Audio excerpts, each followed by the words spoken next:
എന്നാ വില കൂടിയ മരുന്ന് മേടിച്ച് ഫുളർ കൊടുത്തെന്ന് പറഞ്ഞു കഴിഞ്ഞാലും തോട്ടത്തിൽ വേരില്ലെങ്കിൽ നമ്മൾ എന്നാ കൊടുത്തിട്ടും കാര്യമില്ല. പ്രധാനമായിട്ട് ശ്രദ്ധിക്കാതെ പോകുന്നത് 3 കാര്യങ്ങളാണ്. ആ കാര്യങ്ങൾ നമ്മൾ കറക്റ്റ് ചെയ്തെങ്കിൽ മാത്രമേ ഉള്ളൂ കാപിടിക്കാൻ കറക്റ്റ് ആകത്തുള്ളൂ.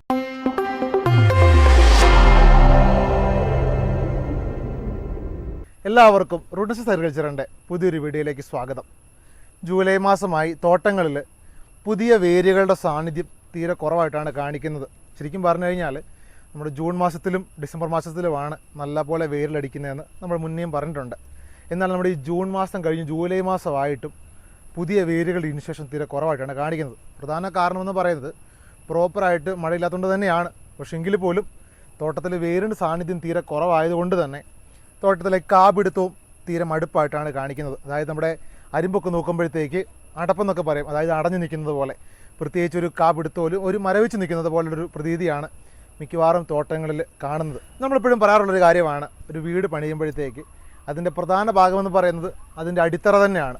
നമുക്കറിയാം നമ്മുടെ ഏലത്തിൻ്റെ അടിത്തറ എന്ന് പറയുന്നത് വേരുകൾ തന്നെയാണ്. അപ്പോൾ നമ്മൾ തീർച്ചയായിട്ടും വേര് സംരക്ഷണത്തിനാണ് ഏറ്റവും പ്രാധാന്യം കൊടുക്കേണ്ടത്.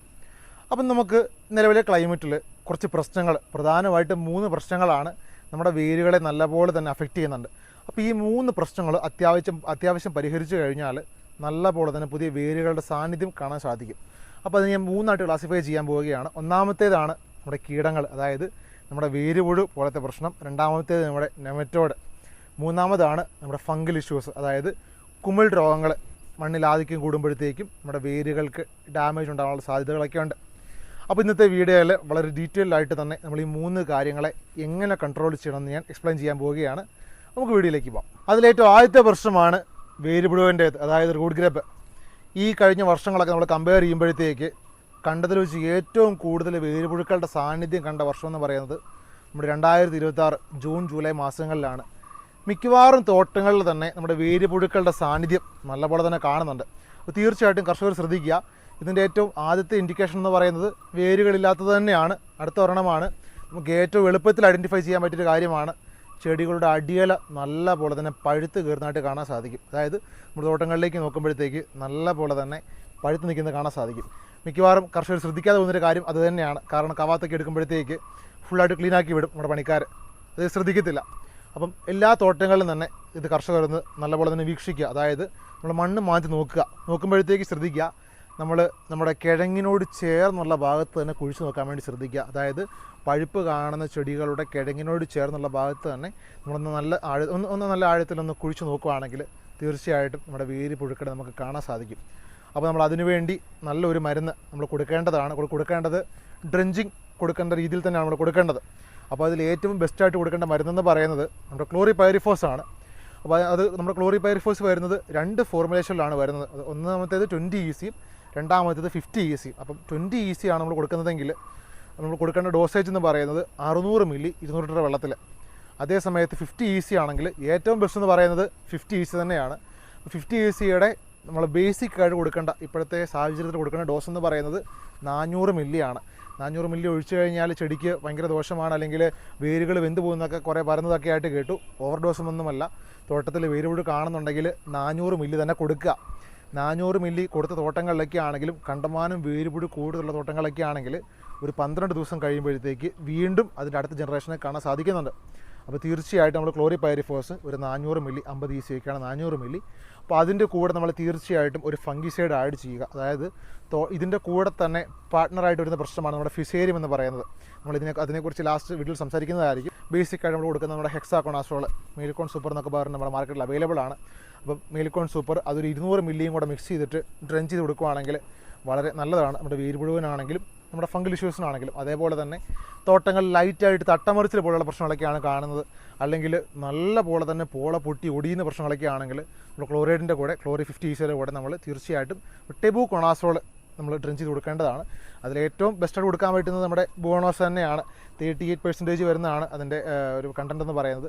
അപ്പോൾ ബോണോസ് കൊടുക്കേണ്ട ഡോസേജ് എന്ന് പറയുന്നത് 100 മില്ലിയാണ് 200 ലിറ്റർ വെള്ളത്തിൽ ഡോസേജ് വരുന്നത്. മിക്കവാറും തോട്ടങ്ങളിൽ ഗ്രൗണ്ടർ ആപ്ലിക്കേഷൻ നടക്കുന്നുണ്ട്. അതായത് നമ്മുടെ എല്ലുപൊടി, വെബിമിണ, ഗ്രാജ്ഫോസ് തുടങ്ങിയ മൂലകങ്ങളൊക്കെ ഇട്ട് കൊടുക്കുന്നുണ്ട്. അപ്പോൾ തീർച്ചയായിട്ടും നമുക്ക് അതിൻ്റെ കൂടെ ഒരു ഗ്രാനുലർ ആപ്ലിക്കേഷൻ നടത്താവുന്നതാണ് നമ്മുടെ വേരുപുഴു പോലെയുള്ള പ്രശ്നങ്ങൾക്കൊക്കെ. അപ്പോൾ അതിലേറ്റവും ബെസ്റ്റായിട്ട് കൊടുക്കാൻ പറ്റുന്നത് നമ്മുടെ കാർട്ടാപ്പ് ഗ്രാനുകളൊക്കെ കിട്ടാറുണ്ട് 4% വരുന്നത്. അല്ലെങ്കിൽ നമ്മുടെ CTPR തൈമത്താക്സം എല്ലാം കൂടി വരുന്ന കോമ്പിനേഷനുണ്ട്. നിഞ്ചിറ്റ്സു എന്ന് പറയുന്ന മാർക്കറ്റിൽ അവൈലബിൾ ആണ്. അതുമല്ലെങ്കിൽ ടെഡാക്കി, അത് നല്ലൊരു കോമ്പിനേഷനാണ്. അത് നമുക്കൊരു 50 ഗ്രാം ഒരു ചെടിക്കുന്ന രീതിക്ക് ഇട്ട് കൊടുക്കുകയാണെങ്കിൽ അതും അത്യാവശ്യം നല്ലപോലെ തന്നെ നമ്മുടെ വേര് പുഴുക്കളെ, ഒരു പ്രശ്നം എന്ന് വെച്ച് കഴിഞ്ഞാൽ നമുക്ക് ലൈവായിട്ട് കാണുന്നുണ്ട്, അതായത് സിവിയർ ആയിട്ട് കാണുന്നുണ്ടെങ്കിൽ നമ്മൾ തീർച്ചയായിട്ടും ഒരു ഡ്രിഞ്ചിങ് തന്നെയാണ് കൊടുക്കേണ്ടത്. അതേസമയത്ത് ഭീഷണികളുള്ള തോട്ടമാണെങ്കിൽ, അതായത് മുൻകാലങ്ങളിൽ നമ്മുടെ വേരുപുഴു ഉണ്ടായിരുന്നു, ലൈവായിട്ടൊക്കെ ഇല്ലെങ്കിൽ നമുക്ക് അതിന് മുന്നോടിയായിട്ട് തന്നെ അഡ്വാൻസ് ആയിട്ട് തന്നെ കൊടുക്കാൻ പറ്റിയ ഒരു കോമ്പിനേഷനാണ് നമ്മുടെ ഈ ഗ്രാനുലർ കോമ്പിനേഷൻ എന്ന് പറയുന്നത്, ഗ്രാനുൾസ് ആയിട്ട് ഇട്ട് കൊടുക്കുന്നത്. അപ്പം ഒരു 50 ഗ്രാം വെച്ച് നമ്മൾ ഇട്ട് കൊടുക്കുന്നതിൻ്റെ കൂടി ഇട്ട് കൊടുക്കുകയാണെങ്കിൽ അത്യാവശ്യം സ്ലോ റിലീസിംഗ് ആണ്. പതിയെ നമ്മുടെ മണ്ണിലുള്ള നമ്മുടെ ഈ വേരുപുഴുവിൻ്റെ പ്രശ്നങ്ങളൊക്കെ നമുക്ക് കൺട്രോൾ ചെയ്യാൻ സാധിക്കും. രണ്ടാമത്തെ പ്രധാനപ്പെട്ട മിക്കവാറും അല്ല ഒട്ടുമിക്ക കർഷകരും ശ്രദ്ധിക്കാതെ പോകുന്നൊരു വലിയ പ്രശ്നമാണ് നെമറ്റോഡ്, അതായത് നിമാവിര എന്ന് പറയുന്ന പ്രശ്നം. തോട്ടത്തിൽ ഓൾറെഡി റൂട്ടിങ്ങിന് ഇനിഷ്യേഷൻ, അതായത് പുതിയ വേരുകൾ വരുന്നത് തീരെ കുറവാണ്. വരുന്ന പുതിയ വേരുകൾ നമ്മളെടുത്ത് നിരീക്ഷിക്കുമ്പോഴത്തേക്ക് നമുക്ക് കാണാൻ സാധിക്കും നെമറ്റോഡിൻ്റെ സാന്നിധ്യം നല്ല പോലെ തന്നെയുണ്ട്. അതായത് വേരുകൾക്കുണ്ടാകുന്ന തടിപ്പ് അല്ലെങ്കിൽ വേരുകൾ ഡീഫോംഡ് ആയിട്ട് വരുന്നത് പോലെ നമുക്ക് കാണാൻ സാധിക്കും. അതുമല്ലെങ്കിൽ ഇലകളിലേക്ക് നോക്കുമ്പോഴത്തേക്ക് ഇലകൾ കുറുനാമ്പ് പോലെ വരുന്നത്, അതായത് പുതിയ ഇലകളുടെ വീതി കുറഞ്ഞ് നല്ലപോലെ വരുന്നത്, പുതിയ ചിമ്പുകളുടേത്. അപ്പോൾ ഇതിൻ്റെ എല്ലാം ഒരു ഇൻഡിക്കേഷൻ എന്ന് പറയുന്നത് മണ്ണിൽ നിമാവര ഉണ്ടെന്നുള്ളത് തന്നെയാണ്. പ്രധാന കാരണമെന്ന് പറയുന്നത് ക്ലൈമറ്റ് തന്നെയാണ്. അതായത് നമുക്കറിയാം ചൂട് മഴ മാറി മാറി വരുന്നൊരു സിറ്റുവേഷൻ. അപ്പോൾ ഇങ്ങനെ വരുമ്പോഴത്തേക്ക് വേരുകൾക്ക് നല്ല പോലെ സമ്മർദ്ദം ഉണ്ടാവും. മാത്രമല്ല നമ്മൾ നേരത്തെ പറഞ്ഞിട്ടുണ്ട്, നമ്മുടെ നെമറ്റോഡിൻ്റെ ക്യാരക്ടർ എന്ന് പറയുന്നത് ഒരു ഹൈഡ്രോഫിലിക് ക്യാരക്ടർ എന്ന് പറയും. അതായത് വാട്ടർ ലവിങ് നേച്ചർ.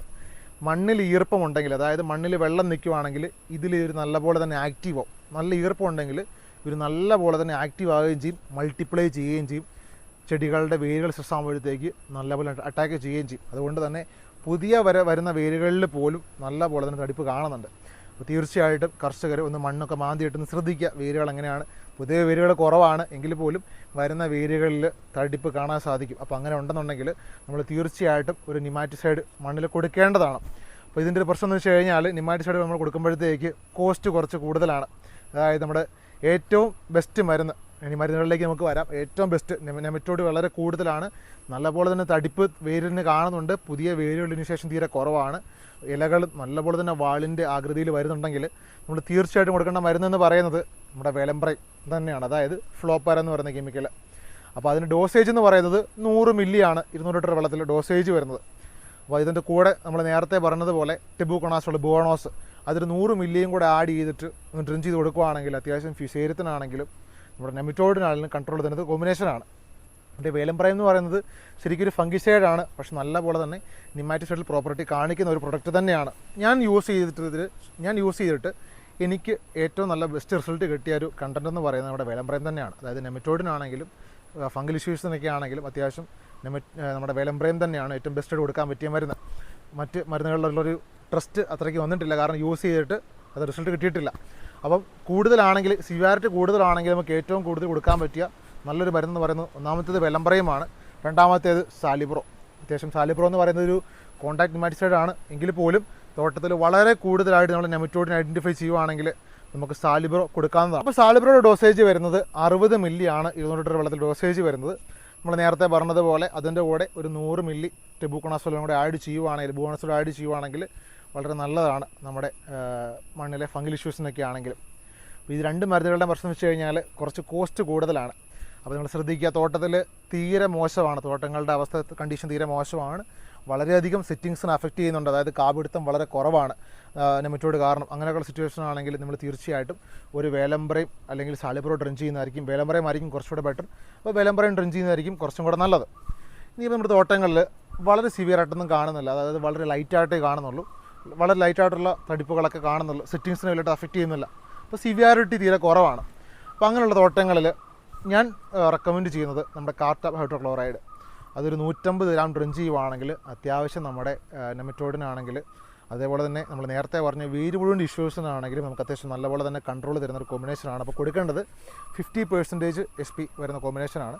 അപ്പോൾ കാർട്ടാപ്പിൻ്റെ ഡോസേജ് എന്ന് പറയുന്നത് നമ്മൾ നേരത്തെ പറയുന്നത് 150 ഗ്രാം. അപ്പോൾ അതിൻ്റെ കൂടെ നമ്മൾ നേരത്തെ പറഞ്ഞ ബോണസും കൂടെ ആഡ് ചെയ്യണം, അതായത് 100 മില്ലിയും കൂടെ നമ്മളൊരു ഫംഗിസൈഡും കൂടെ ആഡ് ചെയ്ത് ഡ്രിഞ്ച് ചെയ്യുന്നതാണ് എപ്പോഴും ബെറ്റർ എന്ന് പറയുന്നത്. അപ്പോൾ പ്രത്യേക കാര്യം എന്ന് പറയുന്നത് നമ്മൾ നെമറ്റോഡിനാണെങ്കിലും വേരുപുഴുവിനാണെങ്കിലും ഡ്രിഞ്ചിങ് ചെയ്യുമ്പോഴത്തേക്ക് 10 ലിറ്റർ ആവറേജ് ഒരു ചെടിക്ക് കിട്ടുന്ന രീതിക്ക്, അതായത് ചെടിയുടെ വലിപ്പം അനുസരിച്ച് വളരെ ചെറിയ ചെടിയൊക്കെ ആണെങ്കിൽ ഒരു 5 to 7 ലിറ്റർ എന്നുള്ള കണക്കൊക്കെ മതിയായിരിക്കും. ഒരു നോർമൽ വലിപ്പമുള്ള ചെടിയൊക്കെ ആണെങ്കിൽ നമ്മൾ തീർച്ചയായിട്ടും ഒരു 10 ലിറ്റർ എന്നുള്ള കണക്കിൽ ഡ്രിഞ്ച് കൊടുക്കാൻ വേണ്ടി നമ്മൾ ശ്രദ്ധിക്കേണ്ടതാണ്. അപ്പോൾ നമ്മൾ നേരത്തെ പറഞ്ഞതുപോലെ തന്നെ നമ്മുടെ തോട്ടത്തിലെ വേരുകൾക്കാണ് കൂടുതൽ പ്രാധാന്യം കൊടുക്കേണ്ടത്. അപ്പോൾ ഈ രണ്ട് പ്രശ്നങ്ങൾ തോട്ടത്തിൽ സിവിയർ ആണെങ്കിൽ തീർച്ചയായിട്ടും നമ്മുടെ വേരുകളെ നല്ലപോലെ തന്നെ അഫക്റ്റ് ചെയ്യും.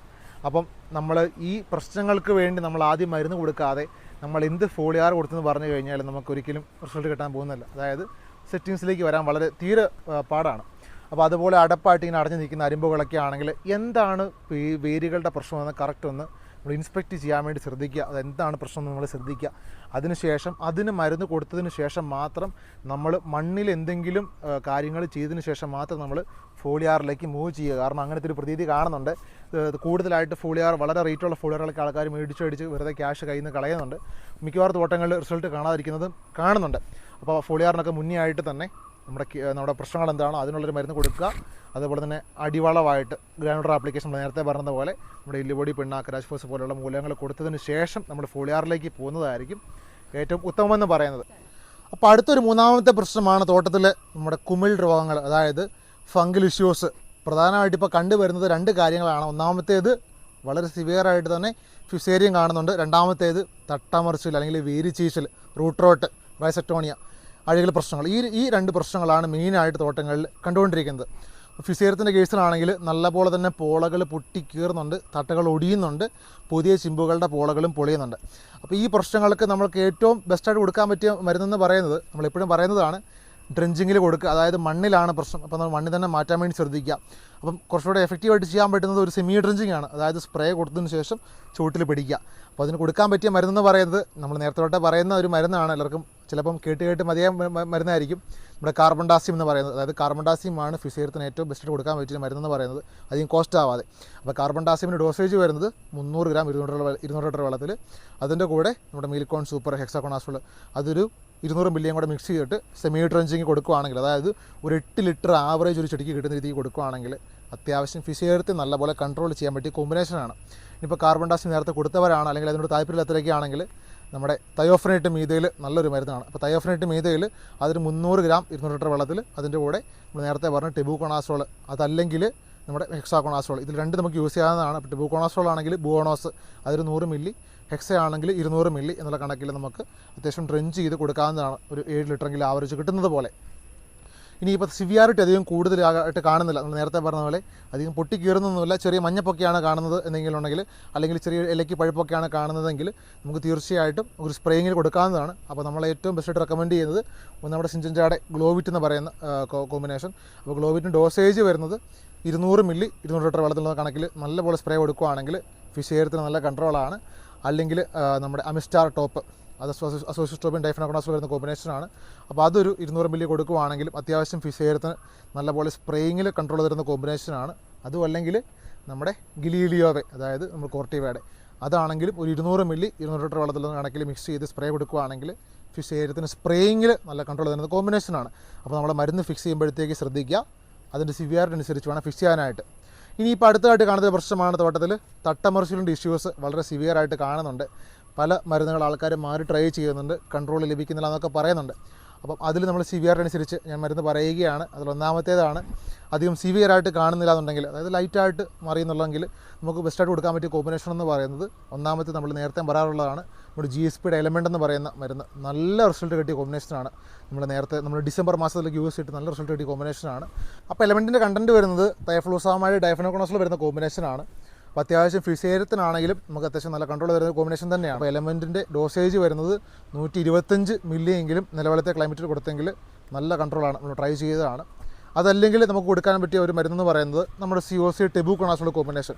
അപ്പോൾ COC ഒരു 400 മില്ലിയും അതിൻ്റെ കൂടെ നമ്മുടെ ടെബുകോണാസോൾ അതൊരു 150 മില്ലിയും കൂടെ മിക്സ് ചെയ്തിട്ട് നല്ല പോലെ സ്പ്രേ ചെയ്ത് ചൂട്ടിൽ പിടിച്ച് കൊടുക്കുക. അതായത് ഒരു കിഴങ്ങിന് തന്നെ സ്പ്രേ കൊടുക്കുക. മണ്ണിൽ ഒരു 6 ലിറ്റർ ആവറേജ് കിട്ടുന്ന രീതിക്ക് കൊടുക്കുകയാണെങ്കിൽ നമുക്ക് അത്യാവശ്യം നമ്മുടെ തട്ടമറിച്ചിലിനെ അധികം സിവിയർ അല്ലെങ്കിൽ കൺട്രോൾ ചെയ്യാൻ സാധിക്കുന്ന ഒരു കോമ്പിനേഷനാണ്. അതല്ല തോട്ടത്തിൽ വളരെ സിവിയറായിട്ട് കാണുന്നുണ്ട്, വളരെ കൂടുതലായിട്ടാണ് കാണുന്നതെങ്കിൽ അത് തട്ട ഒടിയുന്നുണ്ട്, അതിൻ്റെ കൂടെ തന്നെ വേര് ചീച്ചൽ കാണുന്നുണ്ട്, തട്ട ചീച്ചലും കാണുന്നുണ്ടെങ്കിൽ നമുക്ക് ഏറ്റവും നല്ല കൺട്രോൾ തന്നെ കോമ്പിനേഷൻ എന്ന് പറയുന്നത് നമ്മുടെ COC 400 ഗ്രാം, അതിൻ്റെ കൂടെ നമ്മുടെ മെറ്റാലാക്സൈൽ അതൊരു 200 ഗ്രാം, അതിൻ്റെ കൂടെ നമ്മുടെ പൊട്ടാഷ്യം ഫോസ്ഫനേറ്റ് 400 മില്ലിയും കൂടെ മിക്സ് ചെയ്തിട്ട് നല്ല പോലെ ചൂട്ടി കൊടുക്കുക എന്നുള്ളത് തന്നെയാണ്. അതായത് ഒരു 5 ലിറ്ററെങ്കിലും ആവറേജ് കിട്ടുന്ന രീതിക്ക് കൊടുക്കുകയാണെങ്കിൽ നല്ലപോലെ തന്നെ നമ്മുടെ തട്ട ചീച്ചിലിനെ ആണെങ്കിലും തട്ട മറിച്ചിലിനെയൊക്കെ ആണെങ്കിലും കൺട്രോൾ ചെയ്യുന്ന കോമ്പിനേഷനാണ്. അപ്പോൾ ഈ 3 പ്രധാനപ്പെട്ട പ്രശ്നങ്ങളാണ് നമ്മുടെ തോട്ടത്തിൽ വളരെ സിവിയറായിട്ട് കാണുന്നത്. എല്ലാവർക്കും അറിയാവുന്ന കാര്യങ്ങളൊക്കെ തന്നെയാണ്. എങ്കിലും നമ്മളത് വീണ്ടും എടുത്ത് പറയുന്നത്, നമ്മൾ തോട്ടങ്ങൾ സന്ദർശിക്കുമ്പോഴത്തേക്ക് പുതിയ ആൾക്കാരൊക്കെ ആണെങ്കിലും വളരെ ചെയ്യുന്നത് വളരെ കുറവാണ്. അപ്പം അതിനെക്കുറിച്ച് ഒന്നും കൂടെ നിങ്ങൾ തോട്ടങ്ങൾ പ്രോപ്പറായിട്ട് ഇൻസ്പെക്റ്റ് ചെയ്തിട്ട് നിങ്ങൾ തീർച്ചയായിട്ടും മരുന്ന് കൊടുക്കേണ്ടതാണ്. അതിനുശേഷം നമ്മൾ മരുന്നിലേക്കും വളങ്ങളിലേക്കും പോകുന്നതായിരിക്കും കുറച്ചുകൂടെ ബെറ്റർ എന്ന് പറയുന്നത്. അപ്പോൾ തീർച്ചയായിട്ടും നമ്മുടെ ഈ വീഡിയോ നിങ്ങൾ ലൈക്ക് ചെയ്യുക, അതുപോലെ തന്നെ ഒന്ന് ഷെയർ ചെയ്ത് കൊടുക്കുക വേണ്ട കർഷകർക്ക് വേണ്ടിയിട്ട്. തോട്ടങ്ങൾ സന്ദർശിക്കേണ്ടവരൊക്കെ ഉണ്ടെങ്കിൽ തീർച്ചയായിട്ടും നമ്മുടെ നമ്പറിൽ കോൺടാക്റ്റ് ചെയ്യാവുന്നതാണ്. അപ്പോൾ നമ്മൾ ഇനിയും നല്ല വീഡിയോസൊക്കെ ആയിട്ട് വരുന്നതായിരിക്കും. നമ്മുടെ ചാനൽ സബ്സ്ക്രൈബ് ചെയ്യാൻ മറക്കണ്ട. നന്ദി.